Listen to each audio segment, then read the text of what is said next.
No sé si me alcanzan a escuchar. Sí, sí se escucha muy bien. Muchas gracias. Entonces empecemos.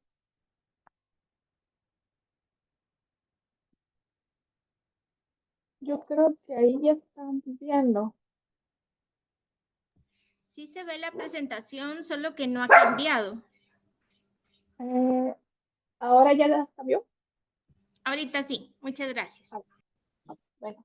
Entonces, como habíamos hablado la semana pasada, las hepatitis virales hablan de inflamación del cuerpo por un agente viral. Entonces, habíamos mencionado cuáles y nos vamos a enfocar básicamente en los tres restantes, que son los que suelen llegar.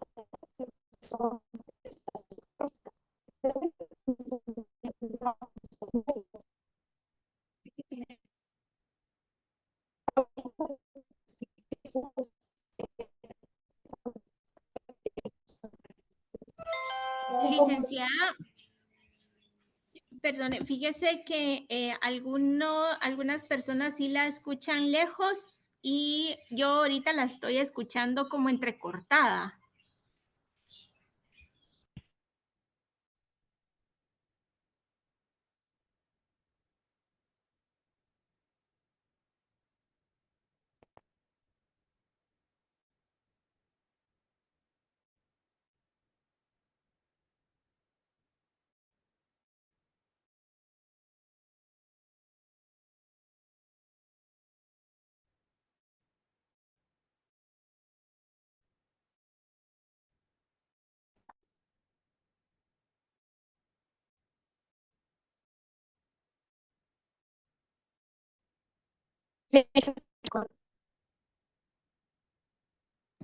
No toda, así, claro, no se escucha.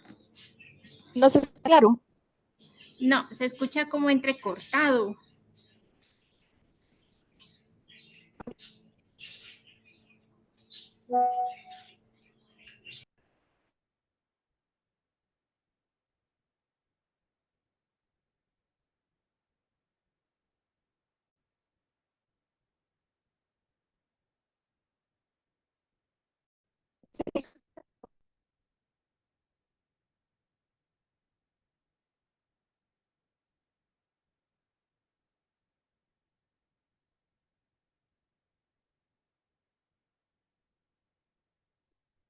No sé si me escucharán mejor ahí. Ahorita sí la escuché mejor. Muy bien. Si en algún momento no me logran escuchar, me pueden también.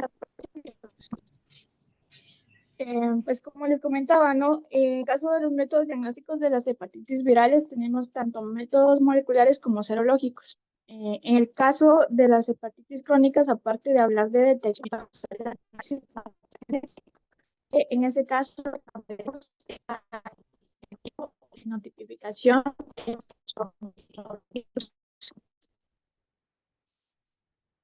En Guatemala, probablemente no contamos con diagnóstico para lo que es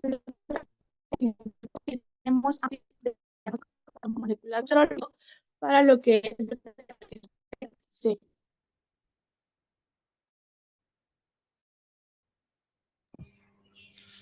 Licenciada, fíjese que no se sigue escuchando muy entrecortado. Incluso ahorita de la última diapositiva fue poco lo que se logró entender. No sé si tal vez conectando al mismo tiempo, tal vez teléfono, que por ahí se logre hablar y mientras pasando las diapositivas en la computadora. Estoy intentando, ahorita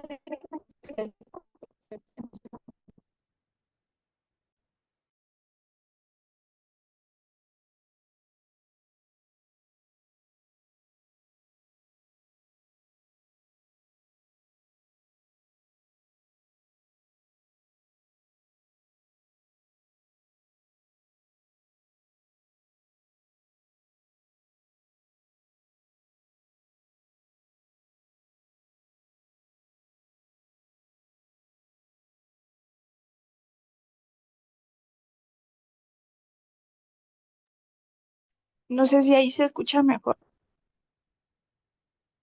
Te traigo tu paso. Fíjese que ahorita sí la escuché bien, podríamos probar. Sí, que yo creo que es el internet. Entonces, eh, para-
No sé si ahí alcancen a ver bien.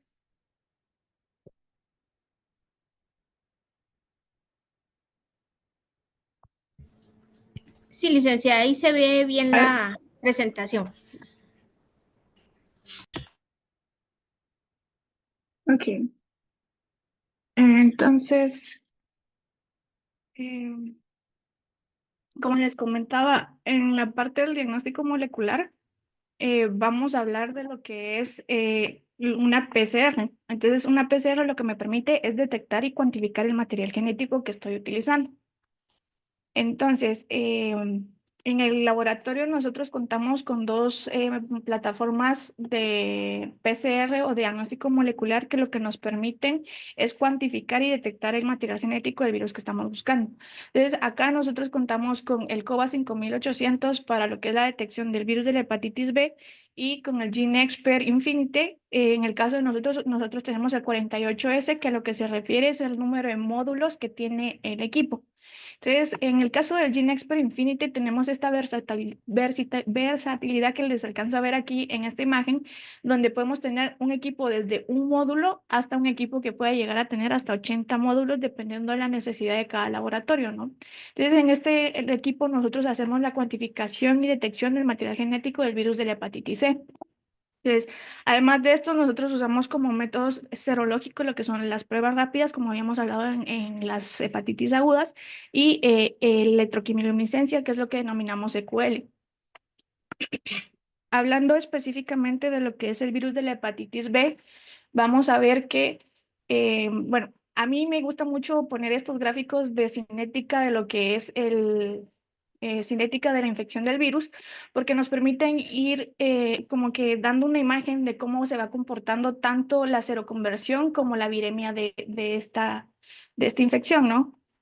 Entonces, acá podemos notar que, por ejemplo, en el caso de la hepatitis B, vamos a ver una seroconversión de lo que es el anticuerpo IgM a partir de lo que es la sexta semana posinfección o poscontacto con el virus. Entonces, en estos inicios vamos a hablar de lo que es una infección aguda o el transcurso agudo, donde podemos distinguir tres fases o tres etapas principales. Dentro de las tres fases que vamos a ver, la primera corresponde a lo que es el periodo de incubación, o inmunotolerancia. Es cuando todavía el sistema inmune no ha logrado detectar el virus o no ha logrado establecer una respuesta inmune completa. Y aquí lo que vamos a ver es una detección de los viriones completos en suero, también del antígeno de superficie, el antígeno E y una viremia elevada o que comienza a elevarse.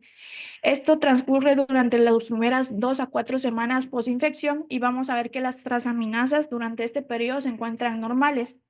Posterior a esta primera etapa o esta primera fase de la infección aguda, vamos a ver que empieza lo que es la clínica típica de la hepatitis aguda, que es donde empieza ya la sintomatología y podemos ver lo que es una disminución en lo que es la viremia, así como una actividad histológica a nivel hepático. Entonces ya podemos empezar a ver lo que es daño en lo que es el hígado a través de ciertas pruebas de imagen.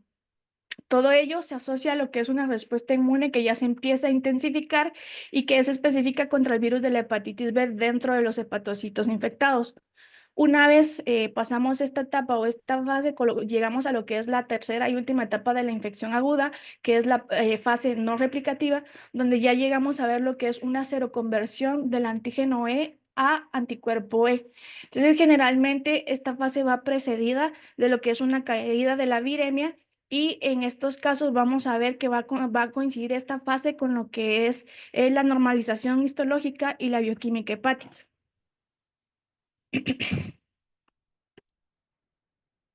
En los casos en los que la respuesta inmune es eficaz, vamos a ver que la resolución de la infección se va a lograr. Ahora, cuando la respuesta inmune no se logra de manera eficiente, vamos a ver que la infección llega a una cronificación. Entonces, aquí esta etapa crónica se puede dividir o se puede clasificar en 5 fases de la infección principales, que son las que podemos ver en esta gráfica que tenemos acá. Esta clasificación se da principalmente en base a la presencia o esencia del antígeno E, a la viremia o la carga viral por parte del virus de la hepatitis B y al daño histológico o al comportamiento histológico que podamos ver durante la infección. Entonces, antes tenían cierta clasificación donde los denominaban durante la fase crónica como inmunotolerante, inmunoreactivo. Ahora, a partir de 2024, la OMS actualizó sus guías donde ya no utilizaban esta clasificación como tal, sino que lo que utilizaban era una diferenciación entre infección y hepatitis. ¿Por qué? Básicamente, una persona puede estar infectada por parte del virus de la hepatitis B sin tener una inflamación o una inflamación significativa de lo que es el hígado. Entonces, estas 5 fases o 5 clasificaciones que estableció la OMS, lo que nos indican es clasificarlo como infección, pero que tenga un impacto histológico mínimo, teniendo en cuenta también la presencia del antígeno E y la carga viral, o una infección o una hepatitis. Aquí dice enfermedad, pero en realidad en español, cuando hacen la clasificación, dicen hepatitis crónica. Entonces, las clasificaciones se basan en la presencia del antígeno y si es una infección o la presencia del antígeno o si es hepatitis, dependiendo de los hallazgos histológicos que puedan llegar a encontrar. Cuando hablamos de los marcadores de hepatitis B, que es como nosotros llegamos a clasificar a través del laboratorio la infección por parte del paciente, hablamos de 6 marcadores principales y son los que nosotros en Guatemala utilizamos. Tenemos primero el antígeno de superficie, que si se dan cuenta, todos los antígenos que podemos ver acá representan una parte en la estructura del virus. Entonces, el antígeno de superficie representa a una glucoproteína en la superficie de la membrana que suele estar en el torrente sanguíneo y por eso es la primera que se puede detectar a la hora de hablar de una infección por parte de este virus. Luego tenemos el anticuerpo que se forma contra este antígeno de superficie y también tenemos los anticuerpos core IgM y core total, que son los que se forman contra la nucleocápside que se encuentra en lo que es el interior de la envoltura del virus.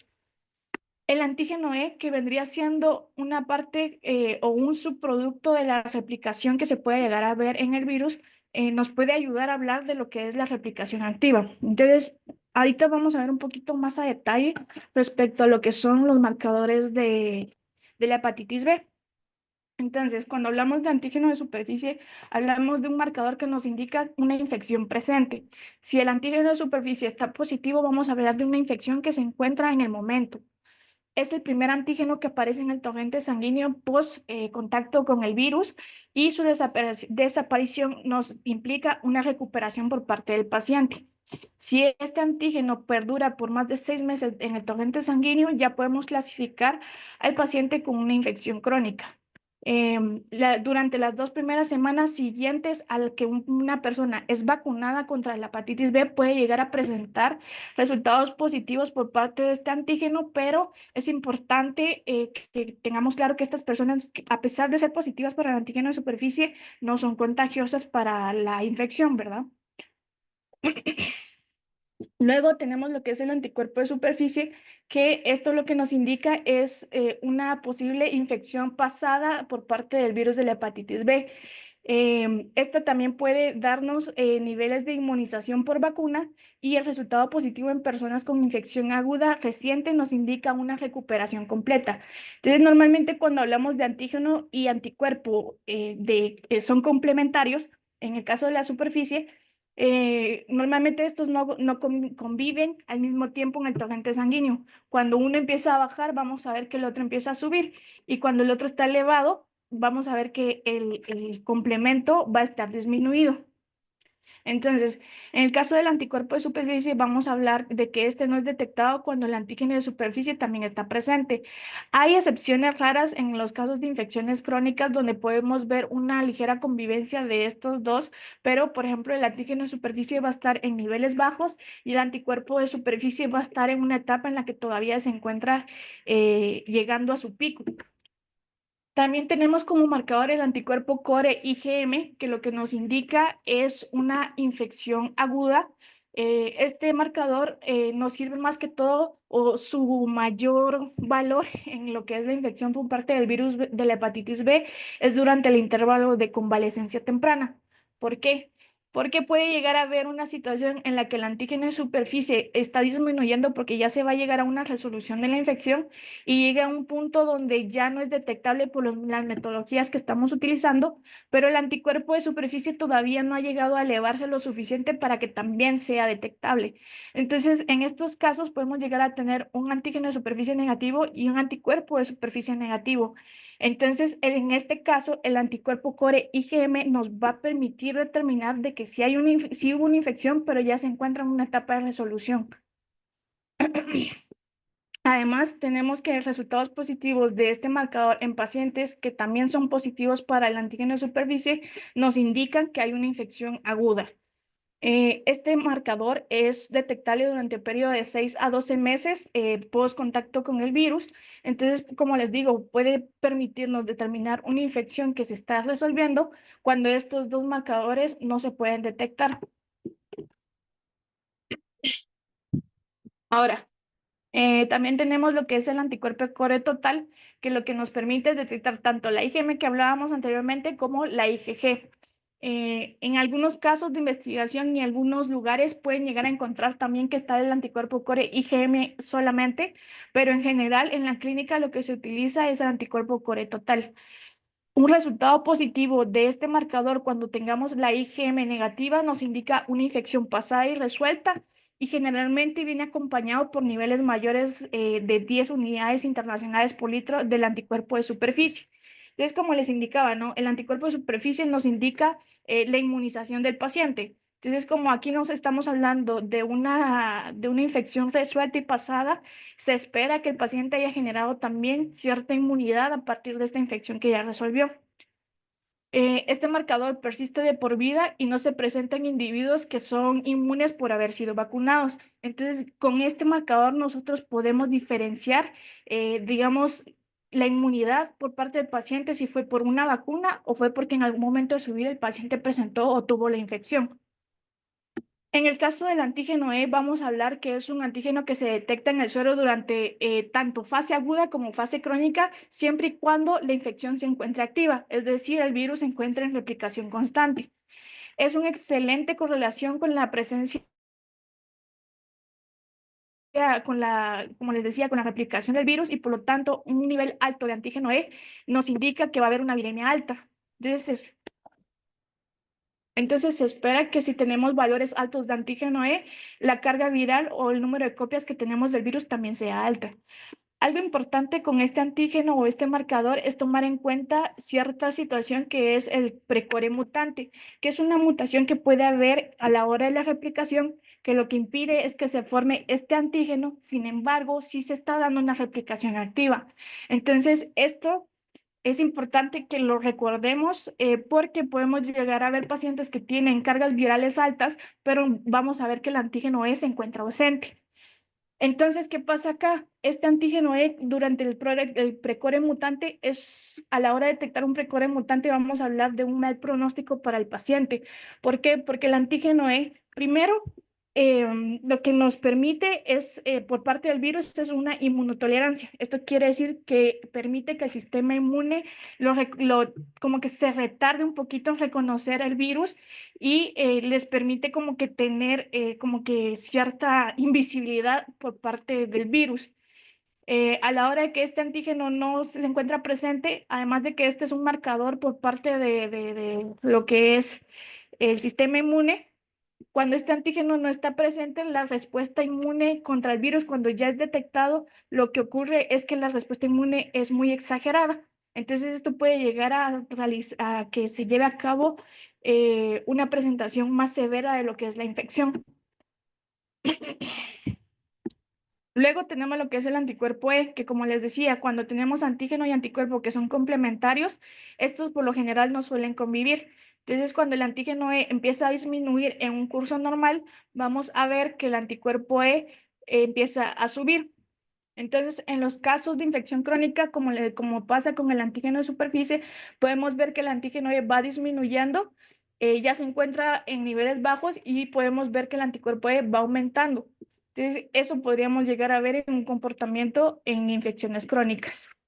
También hay algunos casos o algunas excepciones a la regla que, por ejemplo, en algunos portadores con algún tipo de inmunodeficiencia o portadores crónicos, vamos a ver que puedan llegar a una ligera convivencia de estos dos marcadores. Como les comentaba, en el caso de la hepatitis B, nosotros utilizamos tanto pruebas rápidas como electroquimiluminiscencia para lo que es la detección pues, serológica. En el caso de las pruebas rápidas, el marcador que utiliza este tipo de pruebas rápidas es el antígeno de superficie y en el caso de electroquimiluminiscencia vamos a ver que aquí es donde detectamos y cuantificamos los 6 marcadores de los cuales ya hablamos. Vamos a hablar un poquito de lo que es el algoritmo diagnóstico de este virus y para eso vamos a empezar con lo que es una clasificación de las muestras o de los pacientes que llegamos a tener en el laboratorio. Entonces, inicialmente podemos tener pacientes de tamizaje, que son pacientes que por tarjeta de salud, por control de salud o por cualquier motivo, ellos llegaron a hacerse la prueba, pero no tienen ningún resultado previo. Y luego tenemos las muestras que son referidas de algún otro hospital, centro de salud o de alguna organización donde el paciente ya obtuvo, ya sea banco de sangre o alguna ONG, donde el paciente obtuvo un resultado positivo, ya sea con prueba rápida o con otro tipo de metodología, pero no cuentan con los medios necesarios para confirmar el diagnóstico y estratificar en qué parte de la infección va el paciente. Entonces, inicialmente el primer recurso que nosotros utilizamos es una prueba rápida que, como les comentaba, detecta el antígeno de superficie. En el caso de que la prueba rápida salga no reactiva o lo que llamamos negativo, dependiendo de cuál de estos grupos pertenece a la muestra, vamos a tomar ciertas decisiones. En el caso de los pacientes de tamizaje se reporta directamente negativo y en el caso de los pacientes que muestran que tienen una prueba referida positiva de algún otro lado, hacemos la confirmación a través de EQL. Entonces, en el EQL volvemos a correr lo que es el antígeno de superficie y además agregamos lo que son el core total y el anticuerpo de superficie. Aquí podemos tener dos casos, que el antígeno de superficie esté negativo, el core total positivo y el anticuerpo de superficie variable. Y en el segundo caso, donde tenemos todo negativo, ¿no? El primer caso lo que nos indica es una infección resuelta con y sin inmunidad. Aquí vamos a determinar si hay o no inmunidad dependiendo del valor que nos dé el anticuerpo de superficie, ¿sí? En este caso sí tenemos que evaluar el resultado cuantitativo porque 10 unidades, mayor a 10 unidades por litro nos indica una inmunidad presente y un resultado menor a este umbral nos indica que el paciente no presenta inmunidad. Entonces, acá podríamos tener un resultado mayor a 10 y decir el paciente resolvió infección y presenta inmunidad. En el caso de que el paciente desde la prueba rápida inicial dé un resultado positivo, directamente agregamos lo que es el antígeno de superficie, el core total y el core IgM y tendríamos dos escenarios posibles. Básicamente que el antígeno de superficie esté positivo, el core total también positivo y lo que va a cambiar dentro de estos dos escenarios es el resultado del core IgM. Si el core IgM está positivo, vamos a hablar de lo que es una infección aguda por parte del virus de hepatitis B. En estos casos, nosotros recomendamos repetir los marcadores en un periodo de 6 meses con este mismo algoritmo para determinar si el paciente llegó a una resolución de la infección o si cronificó esta infección. En el segundo escenario, donde tenemos el core IgM negativo, tendríamos que seguir haciendo más evaluaciones. Entonces, aquí lo que hacemos es agregar los marcadores C que nos permitan determinar si hay una infección activa o no activa, o sea, que si está replicando o no está replicando. Ya con tener el core IgM negativo, podemos clasificar al paciente como una infección crónica. Ahora lo que queremos evaluar es si esta infección está activa o no. Entonces, cuando tenemos el antígeno E positivo, hablamos de una infección crónica con replicación por parte de este virus y recomendamos siempre realizar una carga cuando hay una infección crónica. Ahora, cuando tenemos el anticuerpo E positivo, hablamos de una infección crónica sin replicación y también recomendamos realizar una carga viral.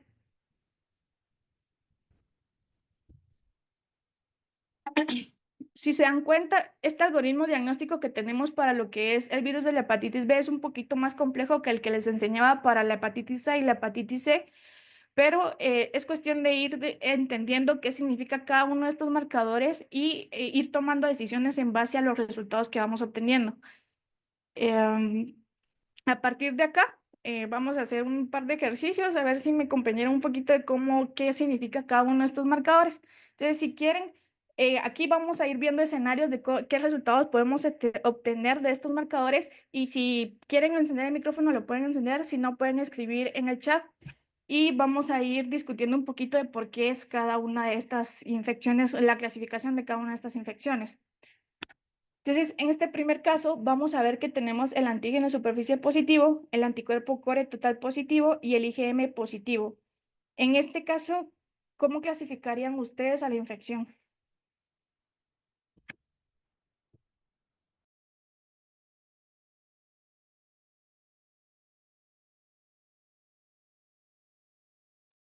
Muy bien, muy bien. Ahí estoy viendo que Simón nos está diciendo que es una infección aguda, igual que Silvia.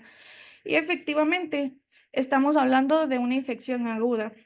Ahora, en el siguiente caso, que tenemos el antígeno de superficie positivo, el core total positivo y el core IgM negativo. En este caso, ¿cómo clasificarían esta infección?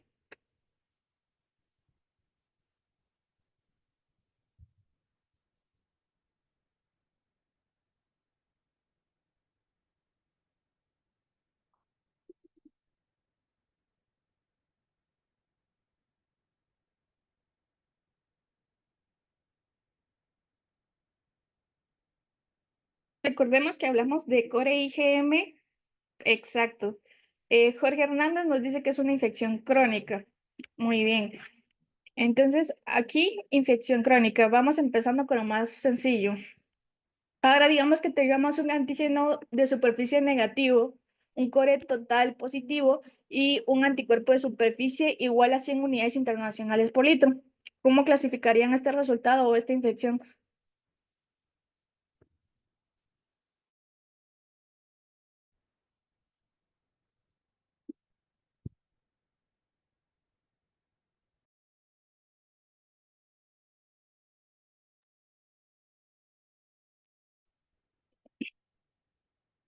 Exacto. Entonces, aquí vamos hablando de una infección resuelta que presenta inmunidad.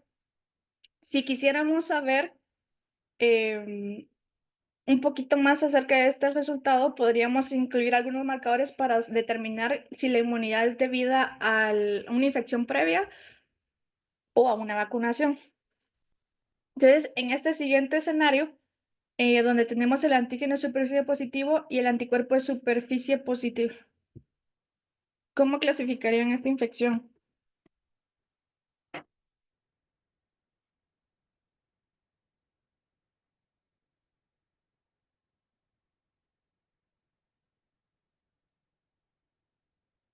Esta pregunta sí es un poquito pregunta trampa, porque como yo les había dicho, por lo general el antígeno de superficie no convive con el anticuerpo.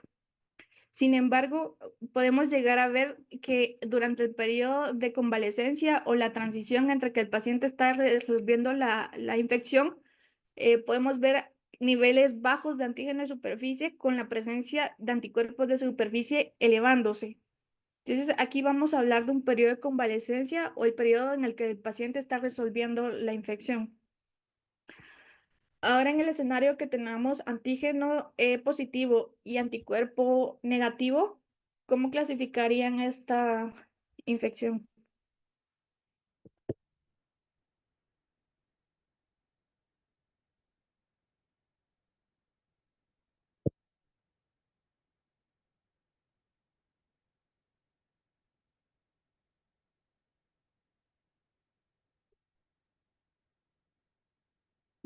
Juan Andrés dice sin replicación. Sí, vamos por ahí, pero recordemos que el antígeno E es el que nos dice la replicación y el anticuerpo es cuando ya no hay repliques. Entonces aquí tenemos positivo el antígeno E, entonces lo que nos indica es que hay una replicación presente. Ahora, este escenario donde tenemos un antígeno E negativo, el anticuerpo E puede estar positivo o negativo y la viremia o el PCR es positiva. Tanto el antígeno de superficie también es positivo. Entonces, ¿cómo clasificarían esta infección o qué sospecharían en este tipo de escenario?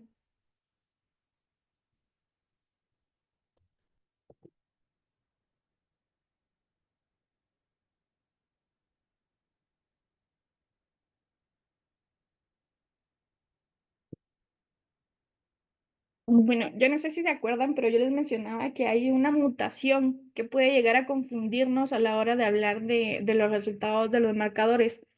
Entonces, cuando hablamos de que el antígeno está negativo, pero la viremia o el PCR sí está positivo, vamos a ver que hay una replicación activa por parte del virus. Entonces, aquí hablamos de lo que es un precore mutante y a la hora de tener un resultado como este, hablamos de un mal pronóstico para el paciente. Ya que tenemos un poquito más claro lo que son los marcadores de hepatitis B, podemos pasar a lo que es la hepatitis C como tal. Entonces,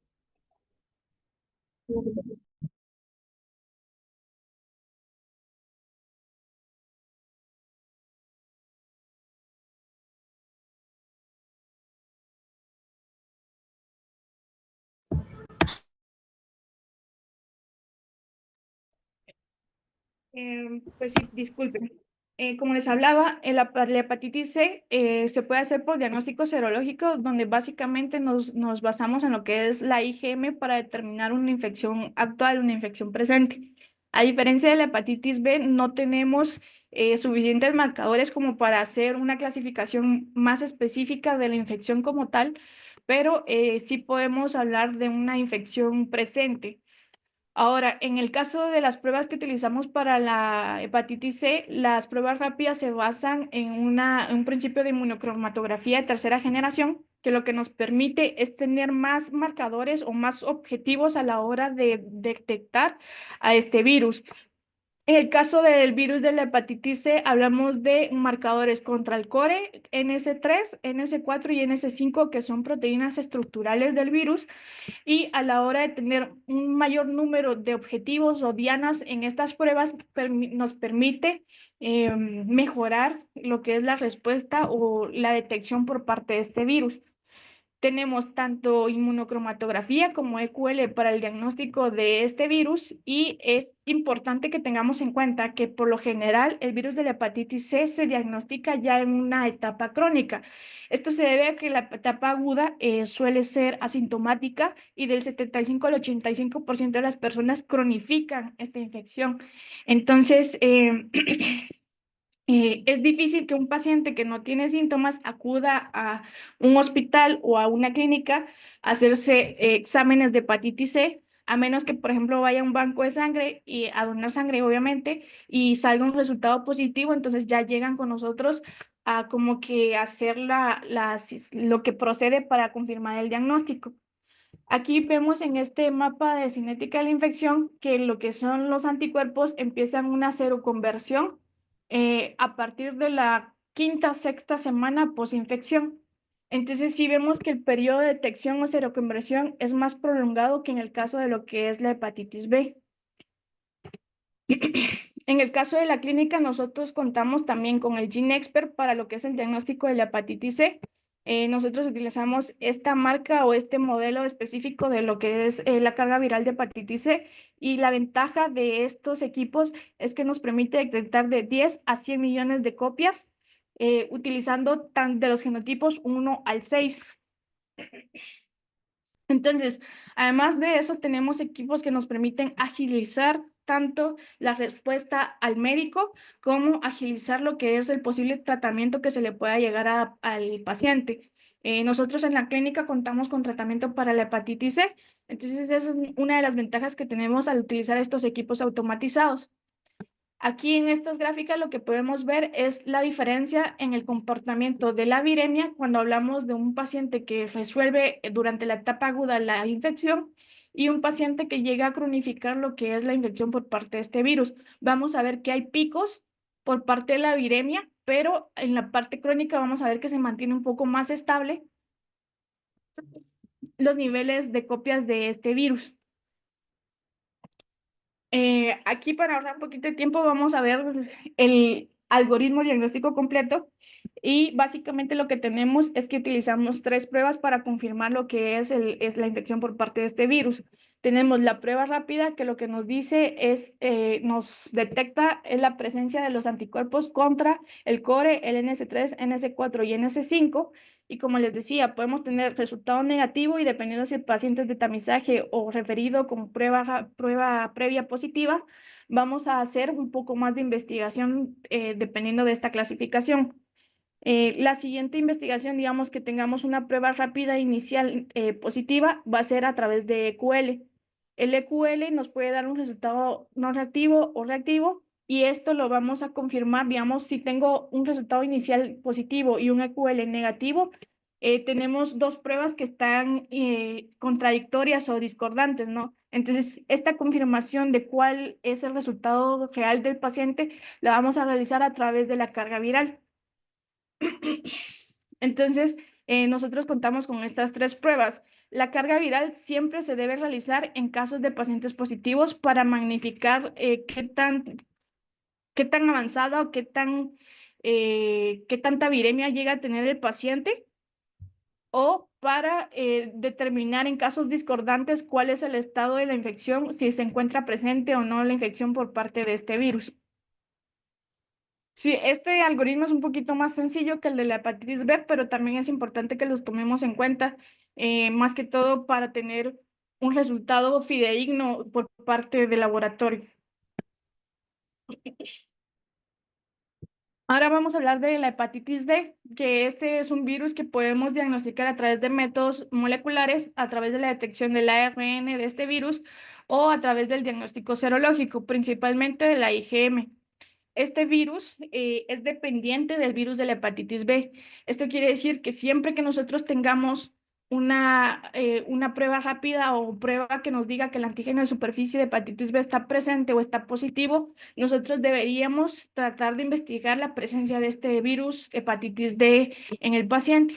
Sin embargo, nosotros en Guatemala no contamos con los medios para hacer esta investigación, pero en un mundo ideal sí deberíamos tener esto como parte del protocolo, ¿no? Entonces, como les decía, este virus es dependiente de la presencia de hepatitis B y se puede clasificar de dos maneras dependiendo del patrón en el que se dio la infección. Una coinfección o una superinfección. De esto vamos a hablar un poquito más adelante.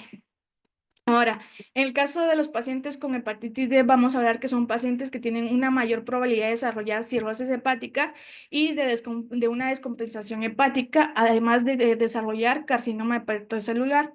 Entonces, aquí vamos a ver lo que es un algoritmo diagnóstico que suelen usar en países donde sí tienen lo que son los medios de laboratorio para confirmar este diagnóstico, como puede ser lo que es la detección del ARN de este virus, además de algunas pruebas serológicas que nos permiten detectar los anticuerpos IgM contra este virus. Bueno, acá, como les comentaba, la clasificación de la infección por parte del virus de la hepatitis D puede ser como coinfección o superinfección, dependiendo de si la infección de ambos virus se dio al mismo tiempo o si el paciente se encontraba infectado primero por el virus de la hepatitis B y posteriormente se coinfectó con lo que es el virus de la hepatitis D. Entonces, vamos a ver que también hay una diferencia en el comportamiento tanto de la viremia como de la seroconversión, dependiendo de qué clasificación, sea coinfección o superinfección, tenga el paciente. Entonces, en el caso del ARN de la hepatitis D, vamos a ver que la viremia en la coinfección es más corta o tiene un periodo de tiempo más corto, y en la superinfección vamos a ver que se puede prolongar hasta casi 16 meses. Podemos ver que también en el caso de la detección del antígeno de la hepatitis D, en algunos estudios han determinado que la coinfección tiene periodos detectables más largos que la superinfección, y vamos a ver que en el caso del antígeno del anticuerpo IgG contra del virus de la hepatitis D, suele elevarse o llega a su pico en 17 semanas aproximadamente, cuando en el caso de la superinfección vamos a ver que esto es durante un periodo más prolongado. Entonces, estas diferencias podemos llegar a ver en lo que es el comportamiento de la cinética de la infección por parte del virus de la hepatitis D, dependiendo de qué momento se coinfecta con este virus, tanto de la hepatitis B. Entonces, acá solo les dejo otra vez el cuadro que les había enseñado en la clase pasada, y aquí les dejo subrayadas los que vimos el día de hoy. No sé si alguno tenga alguna duda.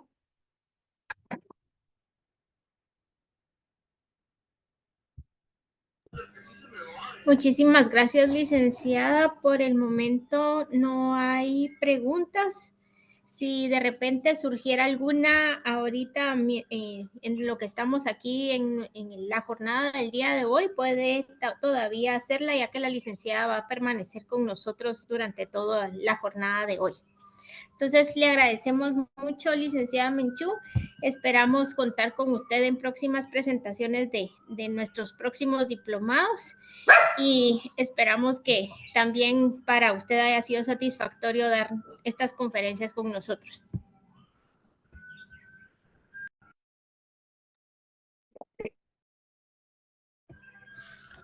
Bueno, entonces a continuación, continuando con nuestra jornada del día de hoy, vamos a tener el gusto de escuchar al doctor Abel Sánchez, quien nos dará las pláticas de cuadro clínico de hepatitis B y tratamiento del virus de la hepatitis B. Entonces, doctor Abel, ¿puede proyectar su presentación? Y mientras les comento que el doctor Abel es médico y cirujano egresado de la Universidad de San Carlos de Guatemala, con la maestría en medicina interna y en gastroenterología y endoscopía digestiva, desarrollado en el Hospital Roosevelt, siempre de la Universidad San Carlos de Guatemala.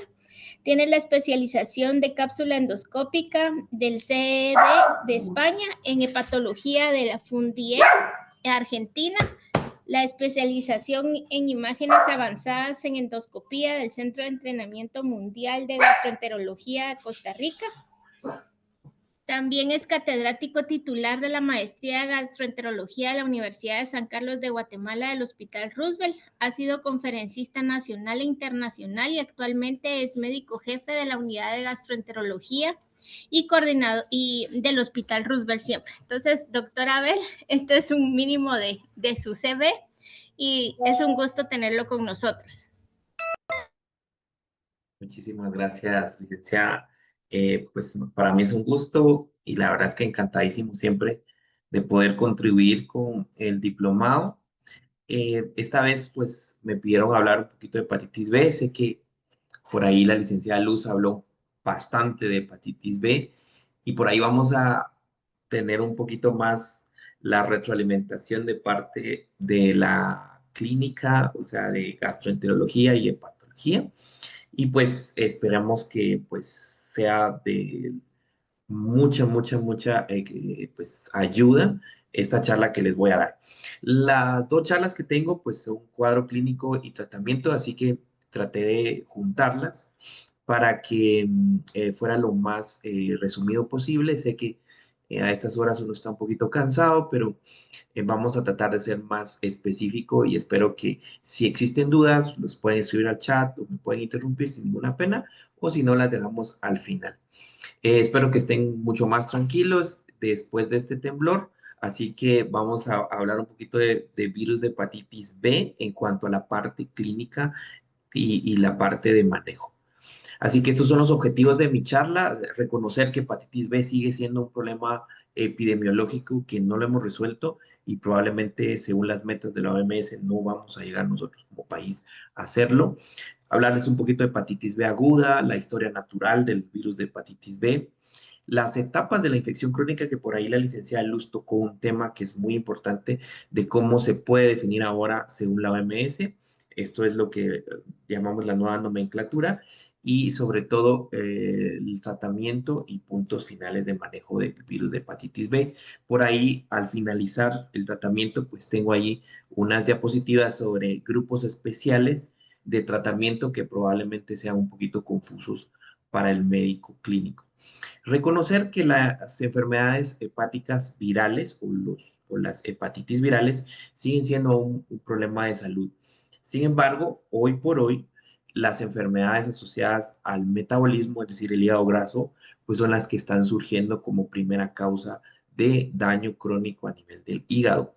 La prevalencia mundial de las enfermedades hepáticas sigue siendo un 2.5%. Si lo extrapolamos en números, pues esto significa bastante. Y es una causa creciente de morbimortalidad. 2 millones de muertes por año a nivel mundial en cuanto a hepatitis virales. Vemos que la distribución mundial de la infección crónica pues sigue siendo relativamente baja, pero vemos que probablemente en nuestras poblaciones no tengamos un registro adecuado sobre la prevalencia real de la infección crónica por el virus B. Para las poblaciones desarrolladas como Norteamérica, Europa y probablemente algunas poblaciones de Sudamérica, pues sigue siendo una prevalencia baja, menos del 2%. Asia Pacífico, algunas poblaciones de África, pues tienen una población intermedia y probablemente nosotros estamos marcados en amarillo porque no tenemos datos. Pero algunas poblaciones centroamericanas tienen una prevalencia baja según algunos estudios y algunas poblaciones pues ya con menos recursos como África, incluso unas poblaciones de Asia, pues van a tener unas prevalencias más altas. Pero está surgiendo un problema, es que está habiendo mucha migración de comunidades africanas, comunidades asiáticas, que están migrando hacia Estados Unidos o están migrando hacia Europa, y esto está haciendo que poblaciones en Norteamérica esté creciendo la prevalencia por el contacto que se da o cómo se contagia este virus. 2 millones de personas infectadas por virus B a nivel mundial, 240 billones portadores crónicos, significa que probablemente no sepan que tengan la infección, pero que tengan un daño ya al hígado y no lo saben. Las estimaciones se sabe que Centroamérica tiene una prevalencia del 2%. Prevalencia o estimada porque no tenemos estudios poblacionales globales en donde demostremos que realmente ese sea el número cierto. ¿Qué pasa con hepatitis B aguda? Y Probablemente nunca hemos visto muchos casos de hepatitis B aguda, porque recordemos que hepatitis B o el virus B es muy difícil que se cronifique, diferente a hepatitis C, en donde el 80% casi o más se cronifica, mientras que virus B es muy difícil que lleguemos a una cronicidad en cuanto a porcentajes. Pero en algún momento podemos encontrar pacientes con una hepatitis B aguda. Yo tengo pues ya varios años de estar en el campo del hígado y de la gastroenterología, y al menos 2 casos he visto de hepatitis B aguda. Pero un poquito para recordarles que vamos a ver un cuadro florido de ictericia, de elevación de transaminasas, y probablemente nos vamos a asustar cuando veamos este cuadro si lo encontramos. Y lo que nos dicen estos estudios es que mientras más alta tenga las transaminasas y las bilirrubinas, pues la resolución va a ser mucho más rápida o va a ser más espontánea de estos pacientes.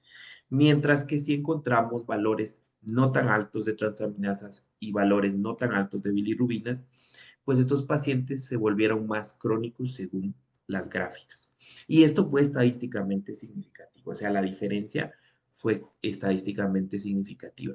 En estos estudios, la prevalencia de cronicidad del virus B fue de 4.2%. Es muy, muy, muy baja. Sin embargo, cuando nos volvemos crónicos, definitivamente esto es para toda la vida y este paciente entra en un escrutinio y ya en un seguimiento a largo plazo.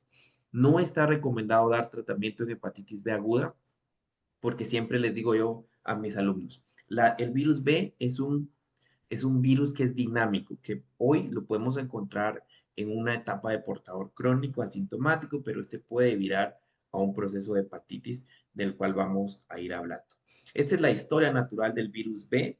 Me gusta esta gráfica que está demostrada en las guías recientemente publicadas del año pasado de la OMS, en donde vemos que la infección aguda pasa solamente 5% a crónica, pero la infección crónica puede pasar a cirrosis hasta en un 38% por año. Lo más interesante es que la infección crónica puede pasar a cáncer hepatocelular hasta en un 3% anualmente. Significa que no necesariamente puedo tener cirrosis para poder decir que tengo más riesgo de hepatocarcinoma, sino con solo tener virus B crónico, pues puedo desarrollar cáncer hepatocelular. Ya teniendo cirrosis, pues el 20% anual se descompensa, y las descompensaciones es porque el paciente entra en una ictericia más marcada, en ascitis, en sangrado varicial, en encefalopatía hepática, o en un 5% anualmente desarrollan un hepatocarcinoma, que hoy probablemente es una de las patologías oncológicas más frecuentes en Guatemala y de los cuales estamos teniendo más problema porque no tenemos terapias accesibles, tanto regionales, locorregionales y sistémicas.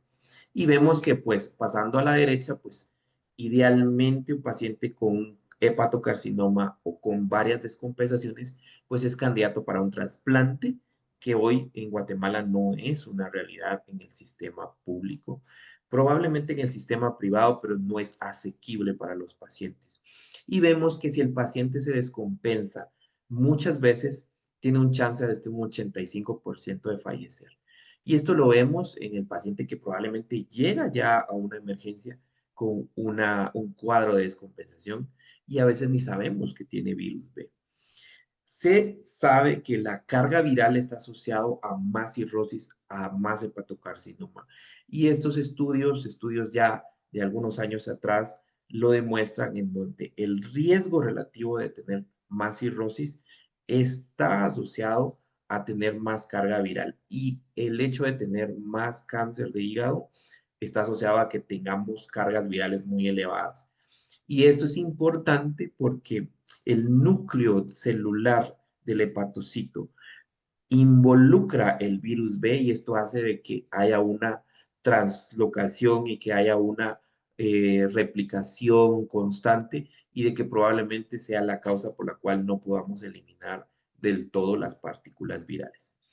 También es importante recordar que el virus B media vez se vuelva crónico. Este paciente no lo podemos decir o no lo podemos descartar y decir, bueno, ya no tiene carga viral, ya pues está curado. No, eso es lo que pasa con virus C, pero en el virus B pasa muy diferente. Y esta gráfica de Kaplan-Meier lo demuestra, en donde vemos que aquellos pacientes que no alcanzaron una respuesta virológica sostenida, ¿qué significa? Que nunca bajaron la carga viral, tienen un 4.4% de riesgo de desarrollar hepatocarcinoma. Y también los pacientes que incluso desarrollaron una respuesta virológica, es decir, que les pudimos suprimir la carga viral a pesar de que eso es un gran objetivo en tratamiento, todavía tenemos un 3.5% de riesgo de hepatocarcinoma. Y los que van mucho mejor, es decir, aquellos que eliminan el antígeno de superficie o lo seroconvierten con anticuerpos, pues aún así tienen un 0.5% de riesgo de desarrollar hepatocarcinoma. Nuestro objetivo principal debería ser suprimir la carga viral como primer punto y luego seroconvertir el antígeno de superficie, que es ideal o que es lo que obtenemos, pero vamos a ver más adelante que esto es muy, muy, muy difícil de obtener. Entonces, en esta cadena de curación estamos en el virus B. Podemos quitar la carga viral, si lo podemos hacer con antivirales. Podemos tener una cura parcial.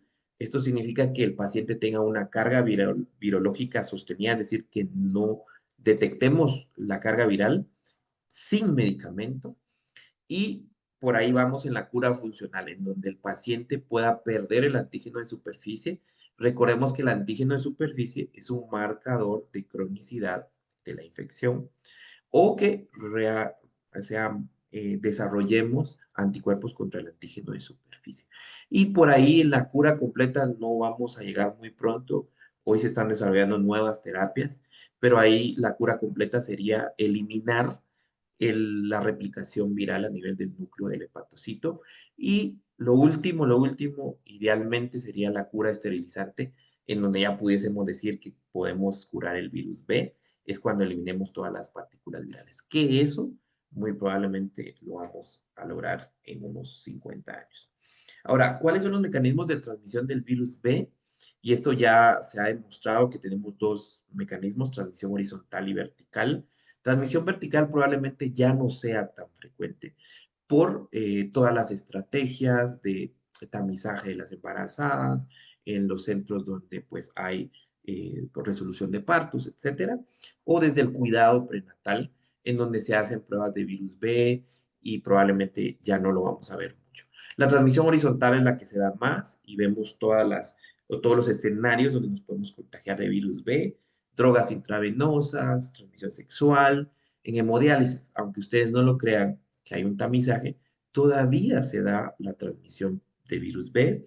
Nosotros como trabajadores de salud, pues estamos expuestos al uso de punzocortantes, al uso o al manejo de hemoderivados y probablemente tengamos más riesgo.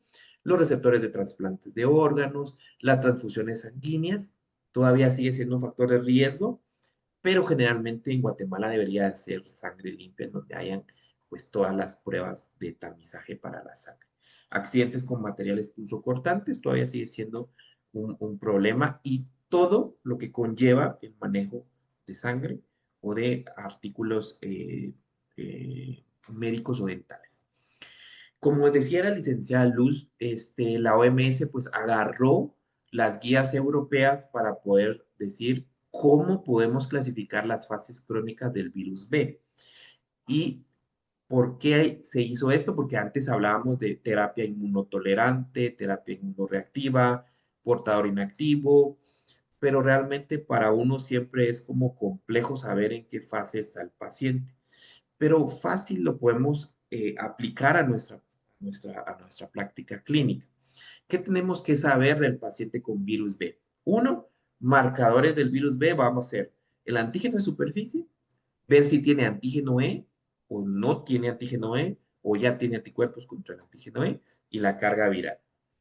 Luego en la parte clínica, lo que mira el médico, lo que mira el infectólogo, lo que mira el gastroenterólogo, lo que mira el médico internista, etcétera, es parámetros de inflamación hepática. ¿Y cómo lo vamos a ver?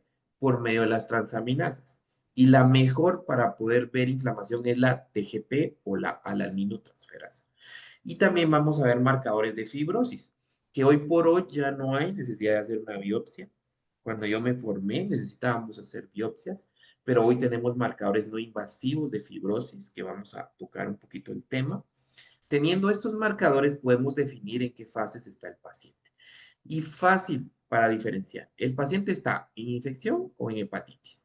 En infección, el paciente no va a tener marcadores elevados de transaminasas, no va a tener cargas virales elevadas, la fibrosis no va a haber en el hígado y no va a haber un boom de inflamación, pero va a estar con la infección crónica por el virus B.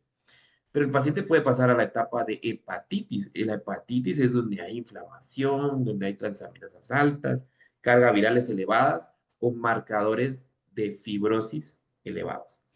Entonces, ¿cómo los vamos a clasificar? Primero tenemos que definir si tiene el antígeno E. Recordemos que el antígeno E nos habla de que el paciente está en replicación o que está con mayor virulencia, o si tiene el antígeno E negativo. Si tiene el antígeno E positivo, podemos dividir al paciente en infección o hepatitis. Si tiene el antígeno E negativo, lo podemos dividir en infección o hepatitis. Así de sencillo. Tenemos que definir, mi paciente está infectado, pero no está con hepatitis, o mi paciente está infectado, pero tiene hepatitis. Y es por eso que ha habido un debate en la parte de hepatología, si realmente podemos hablar de hepatitis B, cuando realmente lo ideal sería hablar de infección crónica por virus B. ¿Por qué? Porque el paciente puede estar en hepatitis o puede estar en infección. Pero realmente eso es una cuestión de semántica. Y la verdad es que hoy por hoy todos decimos hepatitis B. Vamos a explicar un poquito más con estos dibujitos. Yo sé que probablemente algunos han escuchado esta charla, pero no crean que esto es repetirlo y repetirlo, porque lo van a ver ahorita y en 3 meses probablemente ya no se recuerden. Pero eso es lo importante de estos diplomados, de estas oportunidades de educación médica continua, en donde podemos recordar esto y podemos aplicar. Para que un paciente tenga infección crónica, tiene que tener el antígeno de superficie, que está demostrado en la parte superior. Luego nos vamos a las fases en donde si tiene antígeno E, o si no lo tiene, o si tiene anticuerpos contra el antígeno E. Y vemos que la primera fase es la fase de infección. O sea, no tiene hepatitis. Vemos que las cargas virales pueden estar positivas, pero realmente no significa que esté inflamado. ¿Cómo vamos a ver la inflamación? Transaminasas normales. Probablemente una biopsia del hígado va a demostrar que no tiene inflamación y que no tiene fibrosis. Esta etapa se llamaba inmunotolerancia. ¿Por qué se llama inmunotolerancia? Porque aquí se está hablando de que el cuerpo se está adaptando a la replicación viral. Hoy se llama infección crónica con antígeno E positivo. Y esta es la primera fase de la infección crónica. Esta puede ser prolongada por muchos años si lo adquirimos de forma perinatal, pero puede ser muy corta si nos infectamos en la edad adulta. En esta etapa la progresión a cirrosis es muy baja o casi nula porque no hay inflamación, no hay hepatitis. La baja frecuencia de liberación del antígeno E es muy evidente, por lo tanto aquí el paciente es muy raro de que pase a eliminar este antígeno E. En esta fase no es necesario tratar porque el paciente, si bien tiene cargas virales, no tiene inflamación en el hígado y una biopsia, si se la hacemos del hígado, probablemente no tenga inflamación. Pasamos a la segunda fase. Esta segunda fase, recordemos, tiene el antígeno de superficie positivo, pero también tiene el antígeno E positivo, y aquí ven que la carga viral empieza a caer, pero las transaminasas empiezan a subir. ¿Por qué se da eso? Porque esta fase es donde el virus ya está reaccionando con el hígado y el hígado está empezando a inflamarse. Y esta fase se llama inmunoactiva, se llamaba antes, porque ya hay una relación más prominente del hígado con el virus, pero ahora se llama hepatitis crónica con antígeno E positivo. Aquí sí hay inflamación en el hígado y aquí esa es la segunda fase de la infección crónica. También puede durar muchos años si lo obtenemos de una forma perinatal, pero puede pasar muy rápida si lo adquirimos en la edad adulta también. Acá la seroconversión del antígeno E es mucho más alta, de 8 a 12% por año, pero acá sí hay necroinflamación en el hígado y hay riesgo de que el paciente pase a una cirrosis o una fibrosis avanzada. En esta fase sí es necesario tratar. Aquí, si encontramos al paciente con cargas virales altas, transaminasas altas o inflamación en el hígado, definitivamente hay necesidad de darle tratamiento. Pasamos a una tercera fase. Aquí vemos que tenemos el antígeno de superficie positivo, pero ya no vamos a tener el antígeno E. Este antígeno E ya se va a perder porque ya el cuerpo se está interrelacionando con el virus y aquí ya cero convirtió el antígeno E y desarrolló anticuerpos contra el antígeno E. Y ven que la carga viral sigue bajando. Aquí estas cargas virales incluso podemos tenerlas negativas. Y ya las transaminasas ya van para abajo. Aquí ya no hay inflamación en el hígado.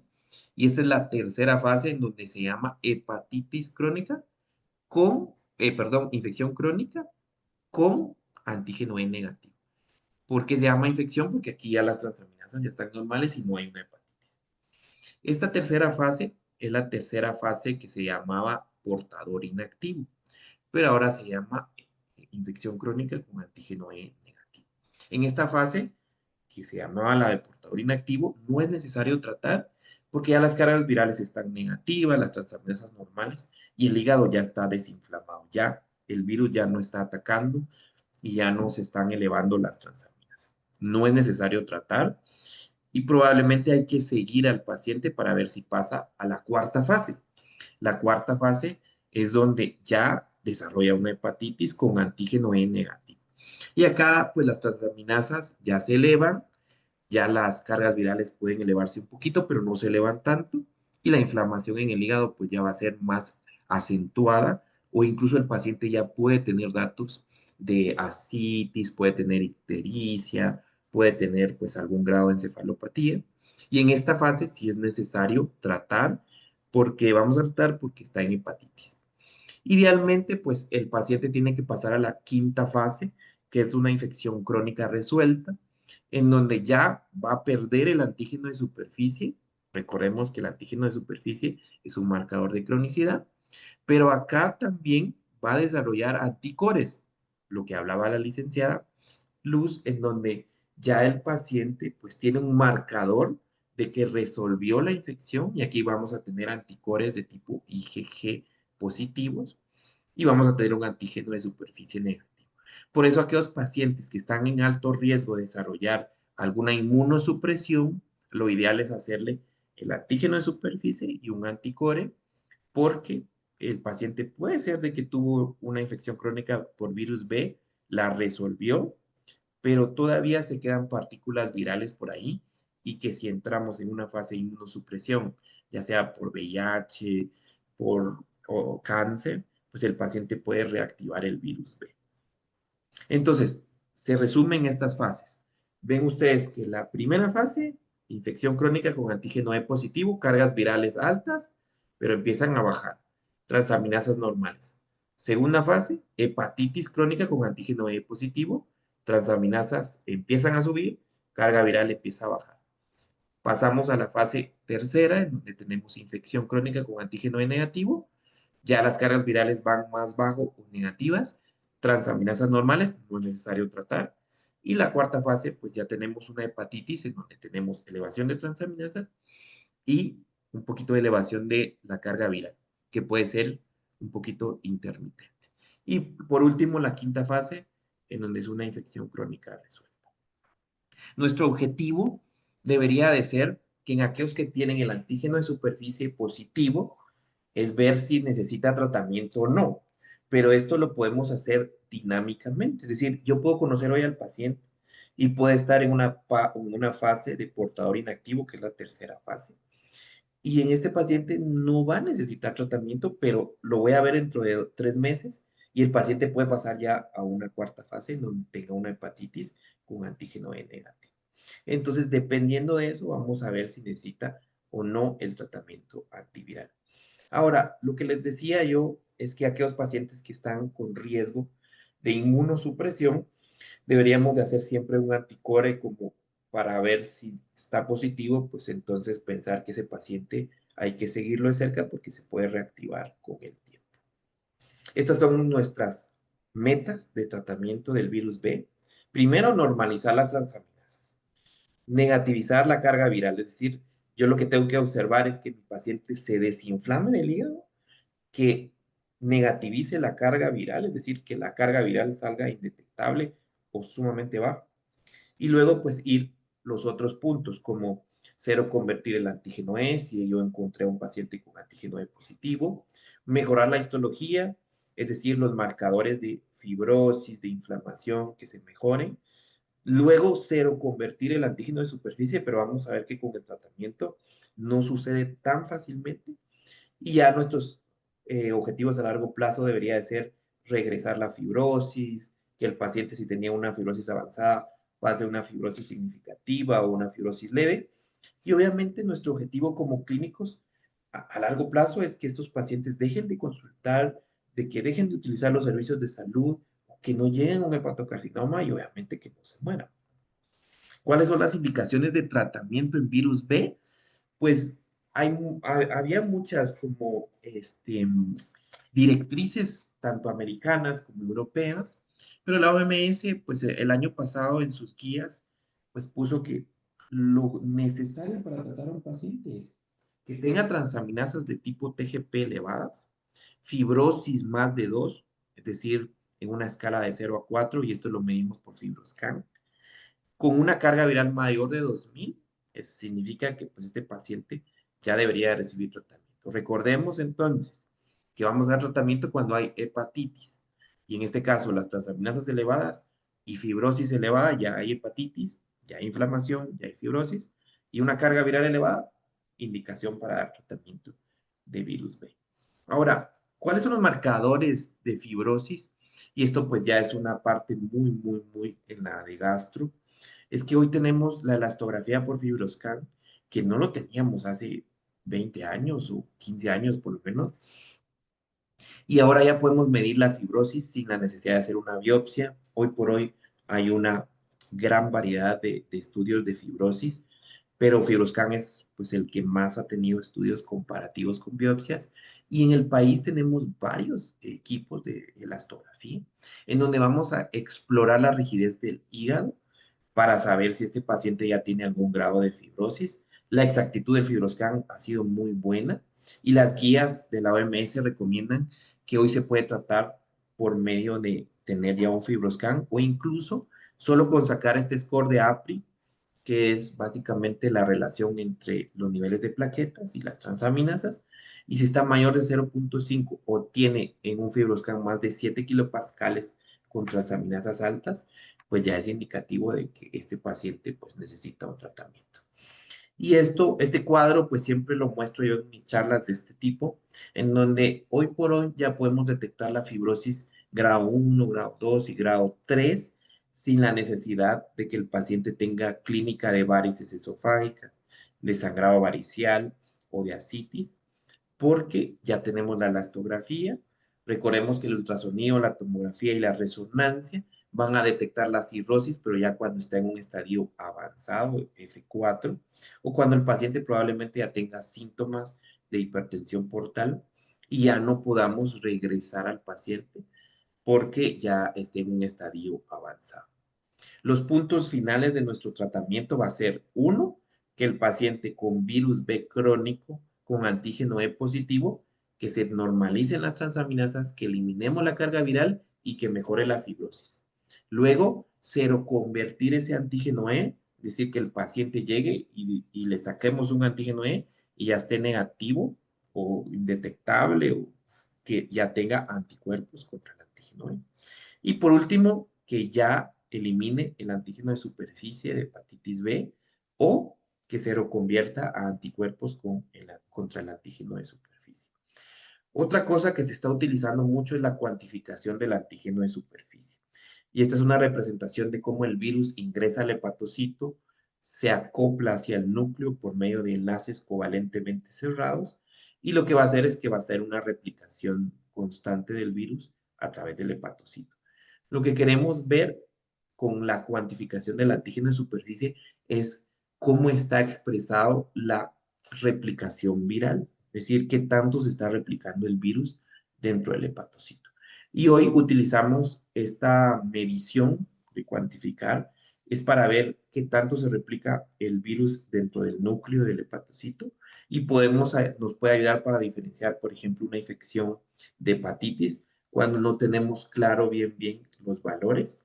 Esto por medio de la medición del antígeno, de la cuantificación del antígeno en superficie, y también nos pudiese ayudar para saber si un paciente va respondiendo o no al tratamiento. Por ejemplo, si lo detectamos a la semana 12 de tratamiento y si cuantificamos el antígeno en superficie en aquellos pacientes que empezaron con antígeno E positivo, tienen más de 20.000 unidades internacionales de la cuantificación de este antígeno, pues estos pacientes no van a no están respondiendo al tratamiento. O en aquellos pacientes que tenían antígeno E negativo al iniciar el tratamiento, si hay una elevación del antígeno de superficie, pues no podemos predecir que este paciente va a seguir con este medicamento y que va a mejorar, sino que definitivamente pues va a necesitar un tratamiento diferente. En cuanto a tratamiento, lo que se ha utilizado pues, y se ha descrito es el uso de antivirales o el uso de interferón, pero el interferón probablemente no le tengamos mucha confianza por los efectos adversos, pero está descrito que podemos utilizar interferón pegilado. Un tratamiento por 48 semanas es muy poco tolerable para el paciente. Hay que estárselo aplicando constantemente y va a tener muchos efectos adversos.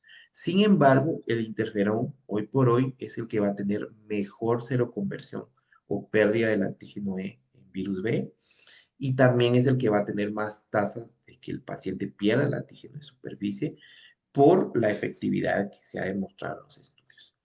Tenemos los tratamientos antivirales que son los siguientes, son la mibudina, defovir y telbibudine. También tenemos entecavir y tenofovir. Pero vemos que la potencia antiviral de los primeros tres es muy baja o intermedia, pero lo más importante es que tienen una barrera genética muy baja. ¿Qué significa esto? Que van a desarrollar más resistencia. Mientras que entecavir y tenofovir pues estos tienen una potencia viral muy alta, pero una barrera genética. Significa que van a tener menos riesgo de resistencias. Y esto se ha demostrado en los estudios donde vemos que la mibudina, defovir y telbibudine pues tienen altas tasas de resistencia, incluso la mibudina tiene hasta 70% de resistencias. Mientras que entecavir, tenofovir y tenofovir a la fenamide, pues la verdad es que es muy bajo, casi 0% de resistencia, incluso en un seguimiento de 8 años. Entonces, las guías europeas, americanas y la OMS recomiendan que deberíamos de utilizar como primera opción entecavir o tenofovir, ya sea el disoproxilo o el TAF, que es el alafenamide.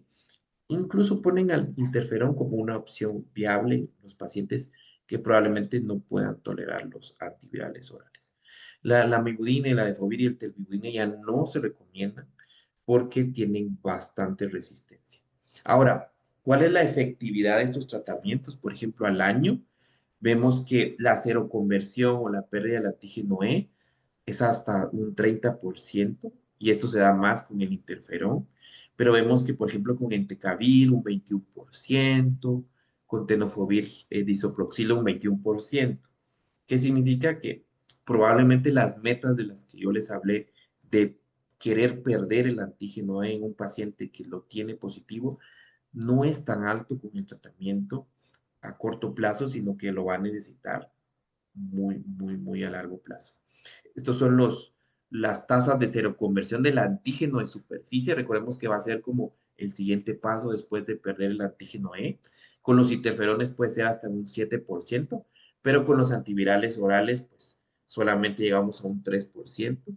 Esto significa que el paciente va a necesitar llevar este tratamiento por muchos años.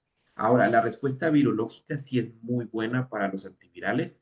Vemos en varios estudios donde más del 90% de pacientes tienen una carga viral indetectable de virus B con el paso del uso de los antivirales orales. Incluso con el paso de los años vemos que puede ser más del 90% en un seguimiento de un estudio de 5.4 años. la respuesta virológica sostenida para eliminar la carga viral en virus B, pues es muy alta. Significa que estos tratamientos son buenos para poder disminuir esa carga viral y hacer de que se normalicen las transaminasas. Sin embargo, no significa que ya el paciente esté curado, sino que solamente tenga menos riesgo de hepatocarcinoma o de cirrosis. Recordemos la primera gráfica que les mostré, mayor carga viral, mayor riesgo de cirrosis y de hepatocarcinoma. Ahora, ¿cuál es la comparación de los diferentes antivirales en cuanto a eficacia? La verdad es que los estudios han demostrado que son muy similares en Tecavir, tenofovir disoproxilo y tenofovir alafenamid. No hay mucha diferencia en cuanto a las tasas de seroconversión o de efectividad para la carga viral y la normalización de las transaminasas, tanto en antígeno E positivo como en antígeno E negativo. Recordemos que hay dos formas de tenofovir, el tenofovir disoproxilo y el tenofovir alafenamide. El disoproxilo es el que se utilizó normalmente por mucho tiempo, pero hoy tenemos una modificación del tenofovir, que es el alafenamide. Lo malo del tenofovir disoproxilo es que se han visto efectos secundarios a largo plazo, como disminución de la filtración glomerular, es decir, que el paciente empieza a perder función renal y que incluso hay datos de que el paciente puede progresar a un estadio avanzado de insuficiencia o de enfermedad renal crónica.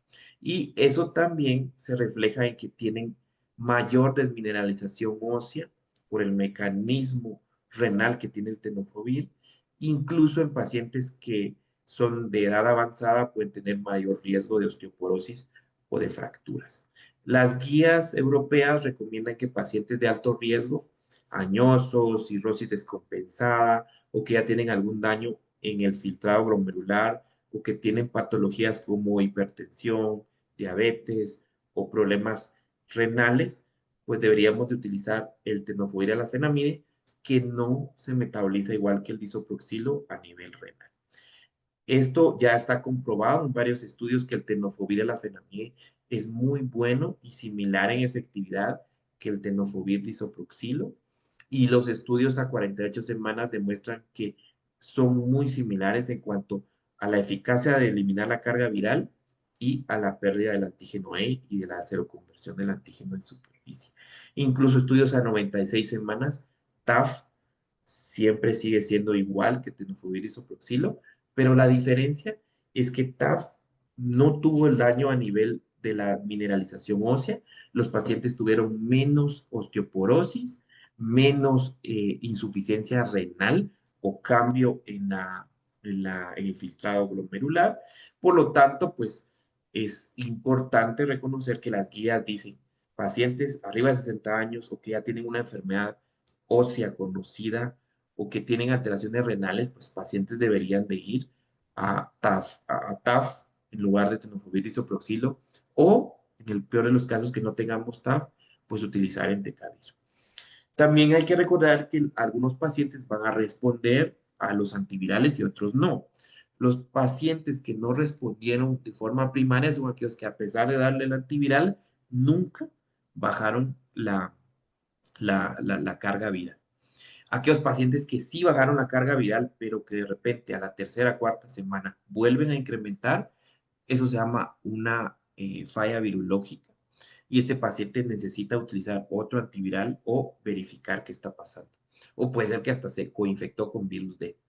Pacientes que responden, pero que nunca llegaron a una carga viral indetectable, se llaman respondedores parciales. Es decir, que siempre la carga viral salió positiva, pero bajita. Estos pacientes deberíamos de buscar algún otro medicamento o buscar si tienen alguna otra comorbilidad. Y los pacientes que respondieron fueron aquellos pacientes que negativizaron la carga viral. Son aquellos pacientes que realmente deberían de seguir con el tratamiento. En grupos especiales, y ya para ir terminando, en cirrosis sí se puede dar tratamiento para virus B. De hecho, el tener cirrosis no es una contraindicación. Aquí el objetivo va a ser de que tengamos una respuesta virológica sostenida, es decir, eliminar la carga viral y tratar de mejorar las transaminasas, porque esto va a hacer de que el paciente estabilice mejor la cirrosis, que mejore la función hepática medida por MEL o Child, y que tenga menos riesgo de hepatocarcinoma o que tenga descompensaciones del virus B. Esto va a prevenir que el paciente pase a una etapa más avanzada y que tengan la necesidad de tener un trasplante de hígado o que se muera. Idealmente tendríamos que perder o seroconvertir el antígeno E y el antígeno de superficie. En embarazo, pues está recomendado que sí se puede dar tratamiento según las guías americanas, pues pacientes embarazadas con virus B crónica que tienen antígeno de superficie positivo con niveles de carga viral arriba de 200.000 unidades, se recomienda el tratamiento. Sin embargo, la calidad de evidencia no es tan alta. Pero las guías europeas nos dicen que pacientes que tienen carga viral arriba de 200.000 unidades internacionales. Y aquí, por ejemplo, sí mencionan que si tenemos cuantificación del antígeno de superficie y tiene más de 4 logaritmos elevados, pues debería de recibir terapia profiláctica con tenofovir a las 24 28 semanas de embarazo y luego hasta las 12 semanas después del parto y el nivel de evidencia de esta recomendación es alto. Significa que este sería las indicaciones para dar tratamiento en pacientes con un embarazo y virus B crónico. Ahora, ¿cuándo debemos de omitir los antivirales orales? Es una pregunta muy frecuente. Generalmente las guías de hígado de Europa nos recomiendan que deberían de descontinuarse los antivirales después de que confirmemos que el paciente pierda el antígeno de superficie o que desarrolle anticuerpos contra el antígeno de superficie, que esto se llama seroconversión. Pero recordemos que la tasa de seroconversión con antivirales es hasta en un 3%. O sea que muy pocos pacientes van a descontinuar los antivirales. Pacientes pueden descontinuar, es decir, condicionado, pacientes antígeno E positivos sin cirrosis, quienes alcancen una seroconversión del antígeno E estable y que la carga viral esté indetectable por más de 12 meses de terapia de consolidación, con la condición de que el paciente tiene que seguirse de forma cercana porque el paciente puede reactivarse. Y podrían descontinuarse, es decir, aquellos pacientes muy seleccionados en pacientes que tienen antígeno E negativo sin cirrosis, quienes alcancen una supresión virológica a largo plazo, es decir, más de 3 años, pero que los podamos monitorizar cercanamente porque el paciente puede pasar a una etapa de hepatitis nuevamente y necesitar reiniciar el tratamiento. Ya por último, recordarles que la cirrosis sí se puede revertir y este es el estudio donde se demuestra, ese es un estudio que por mucho está en muchas diapositivas de charlas de hígado, en donde se demostró que pacientes que iniciaron con estadios avanzados de fibrosis, o sea, cirrosis, pues al darles tratamiento con antivirales, pues a los 5 años les hicieron una nueva biopsia y reportaron que 74% de los pacientes resolvieron la cirrosis. Y esto lo midieron porque bajaron puntos en el score de fibrosis medido por biopsia. Y esto nos hace pensar de que podemos hacer algo por los pacientes y que no necesariamente por ser cirróticos no deberíamos de ponerles atención o no darles tratamiento. Al contrario, son los pacientes que necesitan mucho más atención. Mensajes para que se lleven a casa. Recordar que la infección crónica por virus B sigue siendo un problema de salud pública y que todavía es un problema muy importante en Guatemala porque no la diagnosticamos y probablemente eso hace que no tengamos mucha prevalencia. Existe un riesgo elevado de desarrollar cáncer de hígado y descompensar una enfermedad crónica de hígado en el virus B, por lo tanto la identificación de estos pacientes es importante y también tenemos que diferenciar entre inflamación de infección, es decir, tenemos que diferenciar de una infección crónica de una hepatitis en las diferentes etapas de esta cronificación del virus para poder decidir cuándo dar el tratamiento, porque el tratamiento hoy por hoy va a ser la parte más fundamental para evitar complicaciones del hígado en la infección crónica por virus B. Recordarles que pues nosotros estamos abiertos a poder tener pacientes o poder dar recomendaciones en cuanto al manejo de pacientes en pacientes que ya tienen cirrosis. Y también importante que los pacientes cirróticos pueden recibir tratamiento para virus B. Así que muchas gracias. Cualquier duda yo estoy a la orden si la tienen, si no la pueden escribir al chat o si no, pues ahí les dejo mi correo electrónico donde me pueden escribir o contactar para cualquier inquietud. Muchísimas gracias. Muchas gracias, doctor. Hay una pregunta en el chat que dice, para pacientes que tienen hepatitis B y ya tienen terapia antirretroviral, ¿cada cuánto se debe de evaluar la carga viral de hepatitis B y qué otros estudios recomiendan estos pacientes? Ok, súper. Bueno, lo ideal es que a las 12 semanas tengamos que hacer una medición de carga viral para ver si vamos bien o si estamos teniendo una respuesta y obviamente lo tendríamos que tener negativo. Luego de negativizar la carga viral, las guías recomiendan que podemos hacerlo cada 6 meses para saber si el paciente pues no tiene una fuga viral, se le llama en español, y que no esté teniendo pues una reactivación por otra cepa o que la cepa haya mutado o que tenga un virus D o etcétera. Y pues obviamente hacer todo el seguimiento de la enfermedad del hígado. Depende del estadio de fibrosis, es que nosotros hacemos el seguimiento del paciente. Si un paciente tiene un estadio F3 o F4, según FibroScan, este paciente debería de ir ya a un tamizaje de varices esofágicas. Esto lo hacemos por medio de una gastroscopía. Tenemos que hacer un seguimiento con ultrasonido cada 6 meses como tamizaje de hepatocarcinoma junto con alfa-fetoproteína, porque estos pacientes son con más riesgo de desarrollar hepatocarcinoma. Tenemos que hacer un estudios bioquímicos de la función del hígado. Esto lo hacemos por medio de escalas como el CHILD o el MELD, que son escalas ya validadas, donde podemos ver si el paciente va bien en la cuestión del hígado. Esto lo podemos hacer cada 3 meses. Y esto involucra transaminasas, creatinina, electrolitos, albúmina, bilirrubinas, tiempos de coagulación y plaquetas.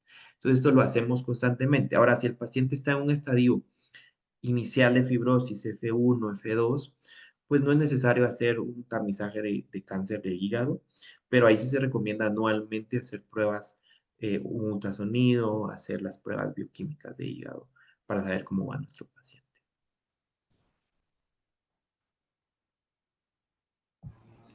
Muchas gracias, doctor. Agradecemos mucho su presentación y esperamos contar con usted en otras presentaciones de otros diplomados que siempre tenemos. Ahí sí que siempre lo tenemos presente para dar toda esta clase de cursos. Muchas gracias a ustedes. Que pasen feliz noche. Feliz noche, doctor.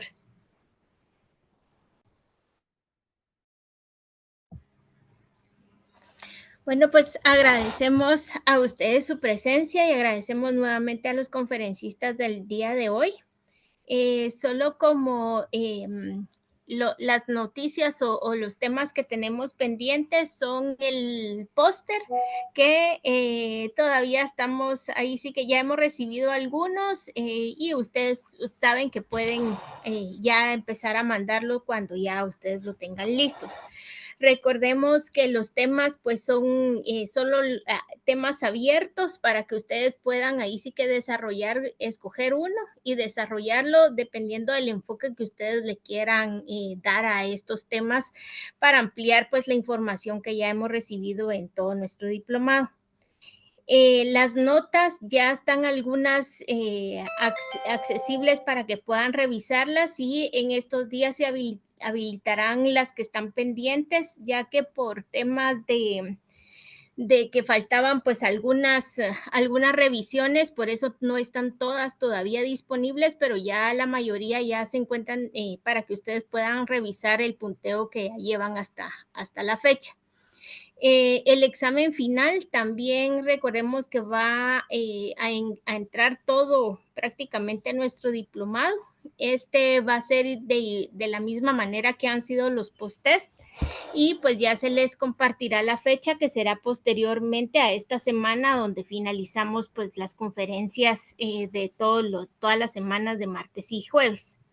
Cualquier duda o comentario, pues ustedes saben que también pueden hacerla al chat del WhatsApp. Si en algún momento no se les responde, sí solicitamos que se insista en la pregunta o en la inquietud que tengan, ya que hay veces por temas igual laborales no es posible contestarles y pues luego entra, por ejemplo, otra pregunta y se pasa, por ejemplo, la suya. Entonces, no tengan pena de insistir con estas preguntas. Le dejo las palabras finales al doctor Pinzón. Siempre también ya está el link para las horas crédito del Colegio de Médicos para los que puedan acceder a esto. Y le dejo entonces las palabras al doctor Pinzón. Sí, muchas gracias, licenciada Suseli, y a todos también por conectarse y permanecer en estas partes del módulo ya finales que son las hepatitis. Así que viendo que como unidad de atención integral, pues ya vamos creciendo no solamente al seguimiento complejo de los pacientes viviendo con VIH, sino también las capacidades de una unidad de atención integral van abarcando otras enfermedades que anteriormente desatendidas, que ahora pues ya tienen un enfoque directo y claro hacia dónde vamos a ir en las metas, como son las hepatitis crónicas y también la eliminación materno-infantil de estas enfermedades. Así que yo quiero pues exhortarlos a que esta semana pues ya es la última clase el día jueves, donde terminamos este diplomado, hacer las evaluaciones, sacar las conclusiones y ver qué otros temas específicos se pueden trabajar con un gran aliado como es el Fondo Mundial, que parte de ustedes están recibiendo este diplomado, donde se va a trabajar en conjunto cursos específicamente para fortalecer algunos de los temas o inquietudes que ustedes puedan tener. Entonces, no me queda más que decirles buenas noches y los esperamos el día jueves ya para la última clase de nuestro diplomado. Así que buenas noches y buen descanso y a cuidarse siempre de estas situaciones nacionales que están pasando. Recuérdense no alarmarse, tener pendiente las noticias que sean oficiales en sus instituciones para nosotros crear pues la calma hacia las poblaciones y a las personas y familiares que nosotros representamos. Así que muchas gracias y feliz noche.